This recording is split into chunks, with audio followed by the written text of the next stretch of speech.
Couple of major moves at City Hall this week. On Monday, Council decided to proceed with the Green Line LRT plan following nearly a dozen changes. 11 amendments were passed Monday, meaning there will not be a pause on the project. Today, councillors are supposed to vote on the tentative arena deal, but one is pushing for a delay to allow more feedback from the public. Let's bring in Danielle Smith from Global News Radio to continue this conversation. Danielle, you're having a couple of councillors on your show today?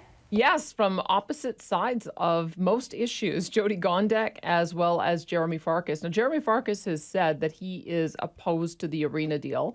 Jyoti Gondek to this point has been voting in favor, and I think that's I'm likely to see that that's what she'll do today as well. But the big discussion is whether or not they should delay the vote. And it's tricky. I mean, I could argue it either way. I could see why it is that it'd be far better to give people a few more weeks to be able to assess the deal, get people back from vacation, and do some more public consultation. But the other side would say that that will only allow forces like the Canadian Taxpayers Federation to continue with their petition campaign. I guess they already have 1,700 people opposed to it. And council members are notoriously thin-skinned when it comes to getting pushback. This is a very contentious issue. It's 50-50 split. No matter how they vote, half their constituents are going to be unhappy with them. So the question is, do they not have enough information to make the decision? I think they do. They just now have to decide whether or not they want to go forward with it. So I'm going to get their perspective on that today, see whether or not it's likely that it will be delayed. My bet is that it's not going to. They also voted, though, not to delay on the decision on the Green Line. And I want to get into that one a little bit more because when Jim Gray raised the concern a few weeks ago that this line that was supposed to be 40 kilometers long for $4.5 billion is now half the size for the same amount of money and might even be double the cost because of all of the engineering work that needs to be done to put it underground. It's beginning to look like if that were to occur, I would be fearful living in the north that we'd never see that additional line built.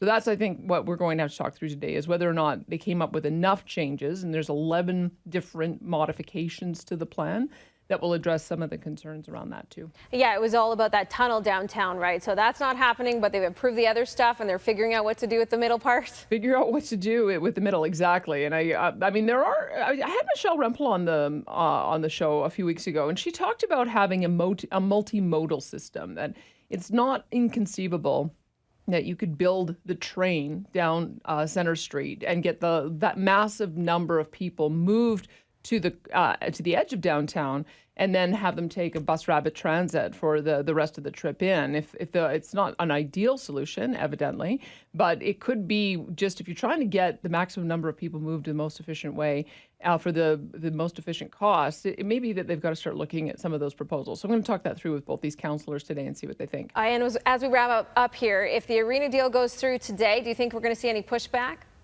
Oh, no doubt. But I think in the end, when I saw it, because I observed what happened up in Edmonton, and there was about a hardcore of 30% of the public that was really opposed to it. It's one of those things that once the decision is made, you kind of have to see them build it and see what it does before you make a judgment of whether or not it was the right or the wrong thing to do. Calgary needs to have a meeting area. They need to have a place that's going to be a major attraction for people to come and eat and sit and watch performances quite aside from the arena. And they've been able to do a really good job in Edmonton in turning it into quite an attraction, as well as getting the additional investment in and around the arena. So in some ways, with the benefit of hindsight, Edmonton's deal is looking better and better.